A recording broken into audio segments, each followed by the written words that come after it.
More and Better Manifestations by Bertha Grierson Cope. We wonder many times why our efforts to manifest the desired good fail to bring forth fruit. After years in the study of truth, we are still often unable to overcome the ill health, the lack, or the inharmony that we know should not be a part of our life as children of all power, all good. Perhaps the real reason for this failure to manifest more fully is that we do not put into actual practice the principles that we've learned. Intellectually, we know enough truth to make our life complete with every good, yet we still go on in lack of health, supply, and harmony. Manifestation is the sign that follows the inner spiritual light, but such a sign does not become a part of our experience as long as truth is merely theory. Early in our study of truth, we should begin to apply our knowledge as we gain it. A child does not wait until he's learned all the rules and principles of arithmetic before he begins to work.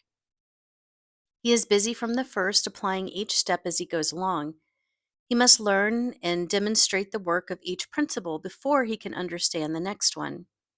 So, if we would attain more spiritual power, we must use each day of the degree of understanding that is ours at the particular stage of our unfoldment. Then we have the truth student who, after years of study, finds himself dissatisfied with his growth, unable to solve his own problems, and who must depend upon others to demonstrate for him. A child would never learn to walk if he were forever helped. He must do the actual taking of those steps himself if he is ever to gain the confidence and the strength to walk. The leader in whatever field has become a leader only because he has faithfully used the principles he's learned. His one talent of knowledge, when exercised, becomes two, and the increase continues as he faithfully uses such increase as it comes to him. Again, we often find this variation in demonstrating, in manifesting. We manifest a much desired condition, then we experience a long period of standing still or of partial manifestations. We use the truth just as before, but it fails. We wonder. Then we begin to doubt, and later to fear, that truth is not what we thought it was. So doubt, fear, and in the case of many actual unbelief may follow. The reason that we fail to follow the first big manifestation with other and still greater ones is that after that first manifestation, we rest on our oars. We become lazy.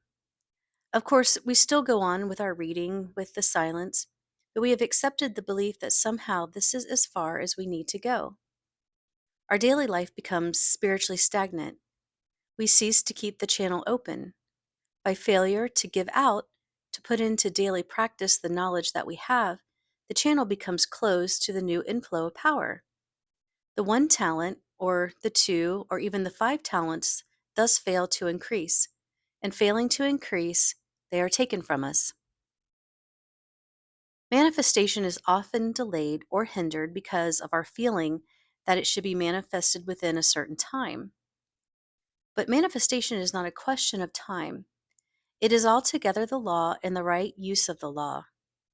Again, it is sometimes delayed because of our dependence upon another person.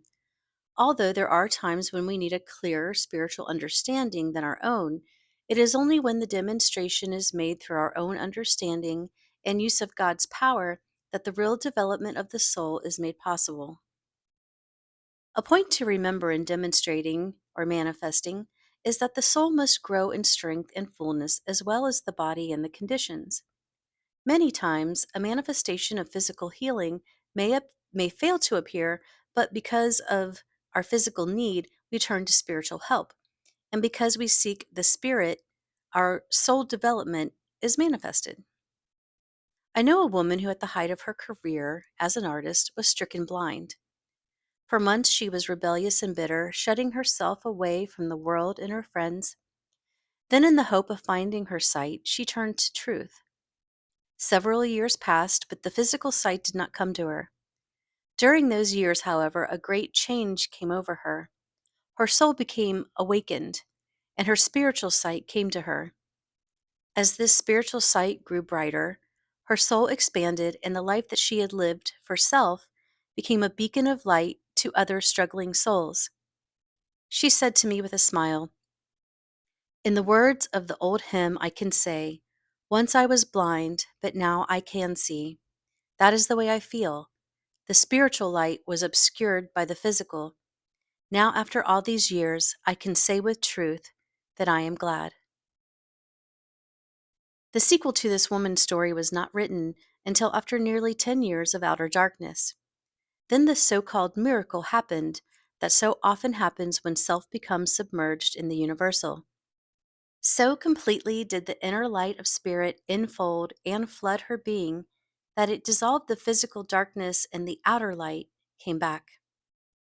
Through years of living the truth and applying the teaching of the Christ, quote, "He that loseth his life for my sake shall find it," unquote, she made the full manifestation.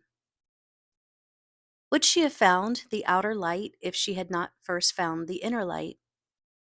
Would she have found her greater self until she had lost her lesser self? True, many do find healing without finding the Christ in them, but the lesson that should have been learned from that experience must sometime be learned in some way, the giving up of the part for the whole. So, in our work to bring forth manifestations, we should realize that the demonstration itself, the manifestation, is not the main thing.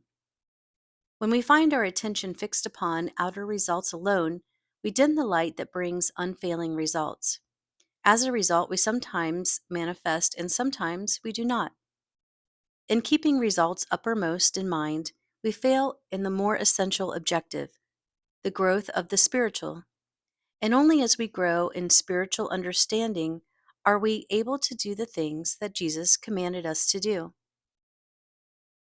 One of the greatest obstacles in manifesting supply is the belief still in the minds of many truth students that Jesus was poor and that poverty is a Christian virtue. They feel that they must not desire more money than is actually necessary, that if they do, such a desire will detract them from their spiritual consciousness. So they go on studying truth, but living in varying degrees of lack, accepting truth, but applying it in certain directions only. But the law of life, that is, God in action, can be applied in every direction, to every condition, for every phase of experience is included in God, and as such must come under law. When we affirm with certainty, "God is my abounding health and harmony," we can affirm with equal certainty, "God is my immediate and abundant supply." There is only one principle, and since it works for healing, it must also work for changeless supply. When we realize that supply is just as much a part of God's kingdom as health or harmony, and then definitely set about applying the law in that direction, our financial problems will be solved. The story in Second Kings of the widow who appealed to Elisha for help shows this truth clearly.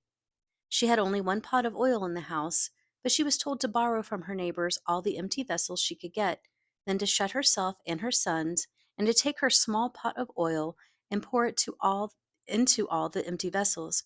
She did, and the vessels were all filled. Life is doing this for us today.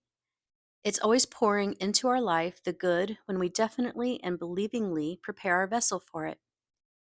If we set our vessels for health only, we will get health only. But when we set many vessels, some for health, some for supply, some for harmony and love, the different kinds of good will flow into them. Being double-minded is one great cause of failure to demonstrate. When the thought fluctuates between disease and health, poverty and abundance, the mind cannot reach a solid conviction, and there can be no expression or manifestation before a solid conviction is reached and held in mind. Let him ask in faith, nothing wavering. For he that wavereth is like a wave of the sea, driven with the wind and tossed. For let not that man think he shall receive anything of the Lord. A case that proves the truth that manifestation will not come when there is this divided mind is that of a woman I knew for many years. She was exceedingly spiritual in her life and service. For many years, she was confined to her bed, but she never complained, feeling that it was God's will for her to suffer. Finally, a friend persuaded her to take up truth and to call in a truth teacher to help her. Within a few weeks, she was completely free of the trouble that she had experienced for so many years. Then one day, a church friend said to her, "If your recovery has come through God's healing, why were your prayers not answered long ago?" The woman replied, "Before truth came into my life, I believed that God sent sickness and trouble, that because of his love for me, I must suffer. But truth has taught me that God does not send sickness or sorrow, that only the good can come from him, for he is only good. Health was always mine, only I did not know it and did not accept it. Truth has shown me how wrong my thinking was and how wrong my understanding of God brought on this inharmony. So I myself was responsible for those years of suffering. Now I know the truth, and I am free." Although many marvelous demonstrations are taking place, there are many failures and long delayed manifestations. More and better manifestations should be the rule, but these will not come until we truth followers believe with conviction, without wavering, without fearing, without doubting, without a mind divided. The Spirit of God is in us as it was in Jesus. We have innately the power to do the works that he did, but this power can only manifest itself to the extent that we are conscious of it and use it. More and better manifestations. These will come when we include the fullness of all good things in our life. Every phase of our existence may and should manifest the power, the abundance, and the harmony that belong to us as children of God. But before we can experience these in our life, we must know this truth and think it steadily, unwaveringly, persistently, until we establish the attitude of faith in our unchanging world. Let us know the truth, live the truth, and manifest the truth. This concludes a reading of More and Better Manifestations by Bertha Grierson Cope. If you received value from this video, please hit the like button and subscribe to this channel for more audio video books. From the bottom of my heart, thank you for your support. I am sending you oceans of love and peace, and I wish you success in all your life missions and purposes. See you soon.